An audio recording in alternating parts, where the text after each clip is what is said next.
폭삭 속았수다 사막에서는 금명이와 충섭의 결혼식이 진행될 것으로 보입니다. 장면 속에 아이가 함께 있는 걸 보면 현숙과 은명이가 한방이를 낳은 지 얼마 지나지 않아 결혼식이 이어진 듯하죠. 사실 관식이는 처음부터 윤부용의 아들인 박영범을 썩 마음에 들어하지 않았습니다. 부모로서 20년 넘게 금명이를 짝사랑해온 그에게는 그 어떤 남자도 사위로 쉽게 받아들일 수 없었을 겁니다. 하지만 충섭이라면 이야기가 달라질 수도 있겠죠. 개인적으로는 관식이가 충섭의 행동과 태도 속에서 사위로 인정할 만한 이유를 발견하고 결국 마음을 열게 될 거라 생각합니다. 자, 그럼 어떤 순간들이 있었는지 하나씩 되짚어 볼까요? 충섭은 28배 입대해 31가 되던 1996년에 제대를 했습니다. 당시 서태지 팬들 틈에 섞여 금명이가 탄 버스를 따라갔지만 결국 다시 만나지 못했죠. 그리고 2년이 지난 뒤 훨씬 깔끔해진 모습으로 깐느 극장에 영화를 보러 왔다가 금명이와 우연히 재회하게 됩니다. 두 사람이 봤던 영화는 1998년 2월에 개봉한 타이타닉이었을 가능성도 있는데요. 즉 잊혀진 줄 알았던 인연이 오랜 시간이 흐른 뒤 같은 공간에서 다시 마주친 셈이죠. 이번 생에선 끝인 줄 알았던 인연이 다시 이어졌다는 점에서 운명처럼 느껴지는 순간이기도 했습니다. 재회한 날 충섭은 자신이 목에 두르고 있던 목도리를 건네며 다음 만남을 약속했고 그렇게 두 사람은 연인의 관계로 발전하게 됩니다. 이후 충섭은 선물을 들고 제주도로 내려가 정식으로 금명의 부모님을 찾아뵈었을 것으로 보이는데요. 아마 금명 씨를 이렇게 사랑스럽게 키워주셔서 감사합니다. 와 같은 인사를 전했을 것 같고요. 그런데 여기서 잠깐, 충섭이 이 정도면 현실 남친상 아닙니까? 여기까지 보고 계신 분들, 충섭이 마음만큼 따뜻한 구독 한번 눌러주시면 다음 생에도 금명이랑 다시 만날 수 있을지도 몰라요. 좋아요까지 해주시면 관식이처럼 묵묵히 지켜드릴게요. 충섭이가 제주에 인사를 하러 내려왔을 때 관식이는 분명 그의 태도를 유심히 지켜봤을 겁니다. 그는 금명이를 단순히 좋아하는 게 아니라 진심으로 소중하게 여긴다는 걸 행동으로 보여줬거든요. 충섭은 제주에 내려와 관식, 은명이와 함께 배를 타고 못 마시는 술도 억지로 마시며 성의를 보였습니다. 힘들고 익숙하지 않은 상황에서도 기꺼이 함께하려는 자세는 관식이의 마음을 움직이기에 충분했죠. 금명이가 가스에 중독돼 쓰러졌을 때도 충섭은 망설임 없이 그녀를 업고 병원으로 달려갔습니다. 정신없는 와중에도 애순이에게 청심환을 건네며 어머님이 건강하셔야 금명씨도 잘 지킵니다 라고 말했죠. 이런 다정한 면모에 애순이는 첫인상부터 깊은 신뢰를 보였을 겁니다. 그리고 관식이의 또 다른 기준은 내 딸을 지킬 수 있느냐는 점인데요. 그는 예전부터 애순이에게 누군가가 함부로 하는 걸 절대 용납하지 않았습니다. 과거 경찰서에서 경장이 애순이에게 손을 대려하자 곧장 제지했고 시집에서 시달리는 애순이를 직접 데리고 나오기도 했죠.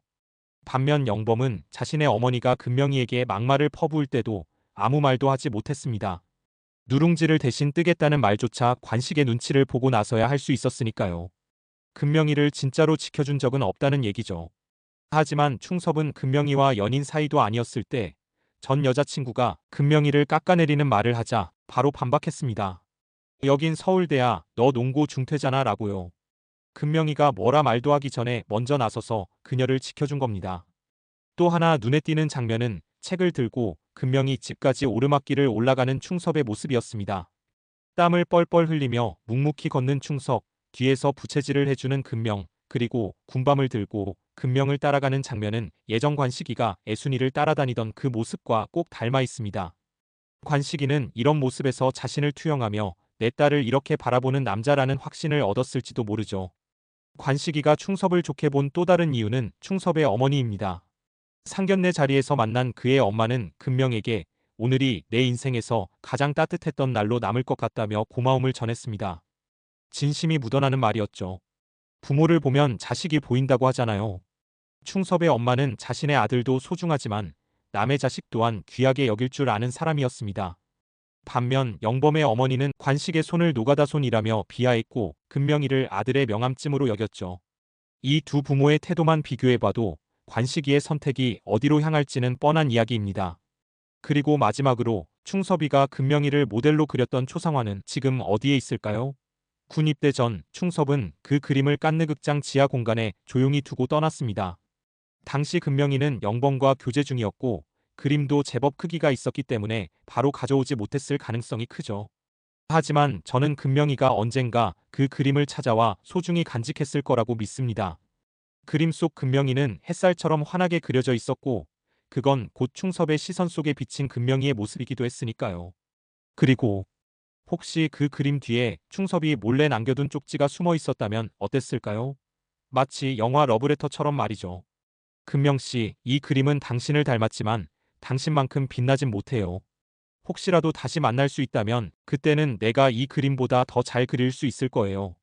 이런 문장이 그림 뒷면에 조심스레 끼워져 있었다면 금명이가 그 쪽지를 훗날 발견했을 때 충섭의 마음이 얼마나 오랫동안 이어져 있었는지를 비로소 깨닫게 되는 순간, 그건 단순한 그림이 아니라 시간과 진심이 담긴 고백이었겠죠. 관식이까지 그 장면을 목격했다면 아마 말없이 고개를 끄덕였을 겁니다. 내 딸을 이렇게 바라봐주는 녀석이라면 믿고 맡겨도 되겠구나 하고요. 참고로 충섭은 미대를 나왔거나 미술교사로 일하고 있을 수도 있겠죠. 이처럼 충섭은 단순한 금명이의 남자친구가 아닌 관식이가 인정할 수밖에 없는 진심과 책임, 그리고 깊이를 가진 인물입니다. 관식이의 눈에 충섭은 내 딸을 믿고 맡길 수 있는 사람으로 또 한 번 비쳤을 겁니다. 이제 얼마 안 남은 인생의 막장 사막에서는 어떠한 반전과 감동이 숨겨져 있을까요? 여러분의 의견을 댓글로 남겨주세요. 구독과 좋아요는 드리남이 영상 제작 시 사먹는 호떡에 큰 도움이 됩니다. 감사합니다. 그럼 다음 영상에서 만나요.